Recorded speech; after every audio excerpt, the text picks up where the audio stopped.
इरशाद साहब, सवाल यही है कि जब जीत नहीं सकते थे तो लड़े क्यों? मतलब तालिबान भी आप पर भारी पड़ रहा है।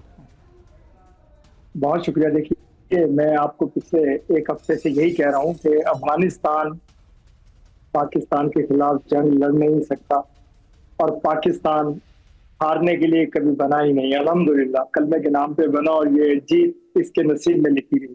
दूसरी बात यह है कि आप बात करते हैं कि जी गुरीला वार, जनरल सहवाज बहुत सारी बातें करते हैं, मैं हमेशा इन्हें सुनता हूँ, इज्जत करता हूँ, एहतराम करता हूँ, बड़े हैं हमसे उम्र में। तो मैं इनसे यही कहता हूं कि देखिए जनरल साहब, आपको मैंने कल भी प्रोग्राम में यही कहा था कि हमने दिए जलाए, हमने वाकई दिए जलाए थे। जब काबुल आजाद हुआ, जब तालिबान की हुकूमत बनी, हमने दिए जलाए थे, लेकिन आपकी चरपाइयां उल्टी हो गई थी। आप क्यों भागे थे जितनी इन्वेस्टमेंट छोड़ करके काबुल में? ये मैंने कल भी सवाल किया था आपसे। आपसे गुजारिश है, सुनिए माजी से निकल आइए, मौजूदा जो हालात है उस पर हमें बताइए। कतर की जरूरत क्यों पड़ रही है? ट्रंप की जरूरत क्यों पड़ रही है? ख्वाजा आसिफ कह रहे हैं कि भाई ट्रंप जी आए और जरा इसको रुकवा दे। देखें, आप बात करते थे क्या, इसी ट्रंप से बात कर लेते हैं। आपको आज ट्रंप के जूते साफ करने की जरूरत कल क्यों पेश आई कि आपने रशिया से ऑयल लेने का मंसूख कर दिए, तमाम मुआहदे क्यों किए? क्यों जरूरत पेश आई आपकी हुकूमत इधर उधर भटक रहे हैं, कहां रशिया पहुंच रहे हैं, आप ऑयल खरीद पर जा रहे हैं। एक मिनट सुनिए इरशाद साहब, पिछले 48 घंटे में हम और आप, एक मिनट, पिछले 48 से 72 घंटे में हम और आप इसी तरह टीवी पर कई बार मिल चुके हैं। मुझे बहुत अच्छी तरह से याद है, हमारे दर्शकों को भी याद है कि आपने सारी खबरों को खारिज किया है कि नहीं जी कुछ हो ही नहीं रहा, डूरन लाइन पर तो सब कुछ सामान्य है, हमारी पाकिस्तान फौज तो बड़ा नाम कर रही है पूरी दुनिया में।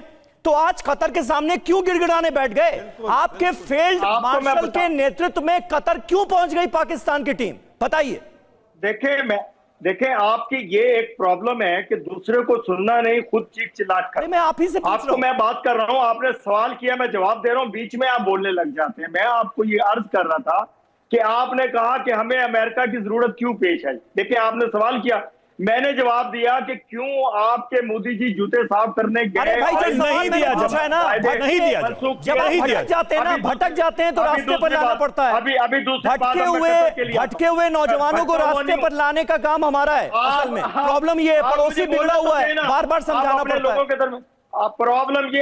प्रॉब्लम यह है कि आप झूठ बोलते हैं, आपको झूठ का सहारा लेना पड़ता है। मैं सच नहीं है ना जवाब बोलता हूं, मैं पाक आर्मी का नुमाइंदा हूं, मैं बोलता हूं, मैं पाकिस्तान इरशाद साहब, प्रॉब्लम ये है कि सच का आईना हम दिखाएंगे तो आपको प्रॉब्लम हो जाएगी। आप तो ट्रंप के जूते की माला पहन के घूम रहे हैं भाई। आपके प्रधानमंत्री वहां कसीदे पढ़ते हैं, आपके जो जनरल हैं वहां जाकर खाने की प्लेट उठाते हैं। अरे ट्रंप की प्लेटें साफ करना बंद करिए, सच्चाई बताइए कि आखिर इतनी क्या जरूरत पड़ गई कि आप अफगानिस्तान से डील नहीं कर पा रहे हैं, आपको कतर जाना पड़ रहा है। और सबसे बड़ी बात तो यह है कि मियाद भी थोड़ी है इस सीज फायर की। नहीं तो आप बोल नहीं रहे ना, आपकी तकरीर हम सुनने के लिए तो बैठे नहीं है। आप सवाल का जवाब दीजिए कि आपको दूसरों की जरूरत क्यों पड़ रही है? सीधी सी बात है, क्यों पड़ रही है जरूरत? आप अगर बड़े अच्छे ताल्लुकात हैं, आपने दिए रोशन किए, तो भाई जाके बात, आपको अफगानिस्तान काबुल जाना चाहिए था ना। कतर कहां पहुंच गए?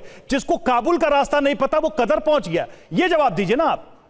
देखें, जब चार भाई दो भाई लड़ते हैं तो क्या होता है कि बैठ करके तस्फिया तलब बातें होती है।